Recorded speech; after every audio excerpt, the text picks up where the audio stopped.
Media dictionary के प्रयागराज के अंकित तिवारी जी का धन्यवाद कि उन्होंने मुझसे पूछा है कि एक सामान्य नागरिक के रूप में अभी जो महामहिम राष्ट्रपति और माननीय सर्वोच्च न्यायालय के बीच में प्रश्नोत्तरी की झड़ी है, उसके बारे में आपका क्या विचार है। एक नागरिक के रूप में मैं समझता हूं कि दो सर्वोच्च संवैधानिक संस्थाओं को आपस में वाक युद्ध में नहीं पड़ना चाहिए, क्योंकि प्रश्न होता तो कोई एक आध दो होता जिस पर कि संविधान बेंच बैठाकर सुप्रीम कोर्ट राष्ट्रपति को राय देता, लेकिन ये तो प्रश्नों की बौछार है और प्रश्न तो से प्रश्न निकलेंगे और ये अनंत की ओर चलेगा और ये आपस की राइवलरी अच्छी नहीं है।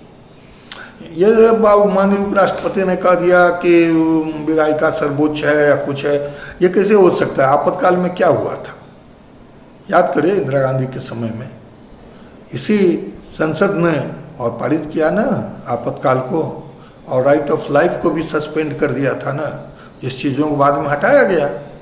उसी समय कोर्ट को इसको हटा दिया जाना चाहिए था कोई व्यक्ति यदि जाता तो, क्योंकि सारा मामला शुरू क्यों हुआ था, क्योंकि उनका निर्वाचन को, इंदिरा गांधी के निर्वाचन को और निरस्त कर दिया था इलाहाबाद हाई कोर्ट ने।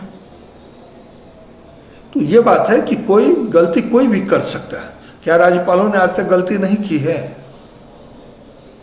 यदि गलती नहीं की तो माननीय अटल बिहारी वाजपेयी जाकर रोमेश भंडारी के सामने में जाकर क्यों धरना देने के लिए बैठे थे। हमारे महामहिम राष्ट्रपति और कलाम साहब इतने उच्च व्यक्ति थे और मास्को में उन्होंने बिहार में राष्ट्रपति शासन पर साइन कर दिया, वो क्या सही था? इस तरह की अनेक बातें होती हैं। राज्यपाल को भी एजेंट की तरह काम नहीं करना चाहिए और राष्ट्रपति को भी आंख मूंदकर यदि मंत्रिमंडल ने कुछ सलाह दिया है तो उस पर हस्ताक्षर नहीं करना चाहिए। आखिर आप उस पद पर हैं तो आपको अपने विवेक का निर्णय करना चाहिए। आज के दिन का जो प्रश्न उठा है, तमिलनाडु की राज्य सरकार ने जो कुछ उल्टे सीधे और प्रावधानों के लिए बिल को पास किया है, यदि उसके ऊपर में राज्यपाल को आपत्ति थी और वो नहीं चाहिए तो उन्हें स्पष्ट रूप में लिखना चाहिए और लिख करके वापस कर देना चाहिए, रिजेक्ट कर देना चाहिए। ये कह क्या है कि वो दूसरे बार पास करेगा तो हो जाएगा, फिर राष्ट्रपति के पास भेजा जाएगा और राष्ट्रपति उसको सुप्रीम कोर्ट को भी डायरेक्ट भी भेज सकती है, पूछ सकती है कि कल होकर वहाँ से पूछे, उसका सवाल ही नहीं उठेगा। और इस सब के बावजूद यदि कोई राज्य सरकार नहीं मानती है तो 356 क्यों है? इसी बात के लिए 356 है। 356 इसलिए नहीं है कि आप दल बदल करवा करके और तब तक अपनी सरकारों को बनाते रहिए और बिगाड़ते रहिए। देश में 356 का प्रावधान एक साथ नहीं है ऊपर में संसद में, वो इसलिए नहीं है कि एनार्की नहीं आ जाए, और वो नहीं है तो कहीं न कहीं केंद्र सरकार की यदि कोई गलत काम करती है तो उसको कोई तो बैलेंस करेगा, और इसीलिए इस तरह की शक्ति संभवतः संविधान में दिया गया है। और यही शायद 142 का जो है सो आशय है।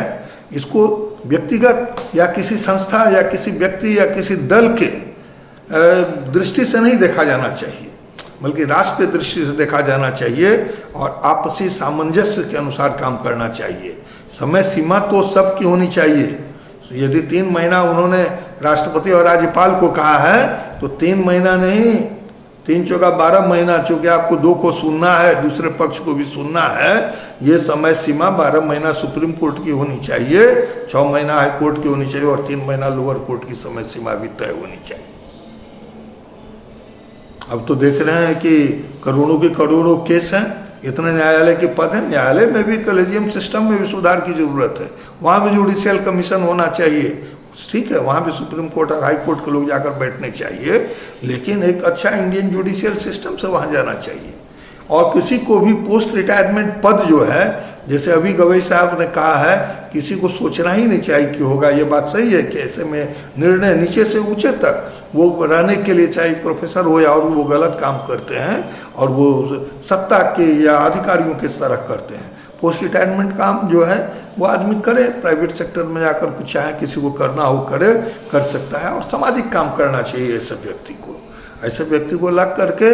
और वो एडमिनिस्ट्रेटिव वर्क तो उनको दिया ही नहीं जाना चाहिए, चाहे वो ऊपर में कोई हो या नीचे हो। देश कोई एक व्यक्ति से नहीं बनता है, और जब तक आप इस बात पर नहीं सोचेंगे तब तक आप देखेंगे कि कोई जस्टिस जाकर कहीं गवर्नर बन जाता है, कोई जाकर सांसद बन जाता है, कोई और कुछ बन जाता है, और जस्टिस जो है अपना निर्णय स्वयं कर लेता है।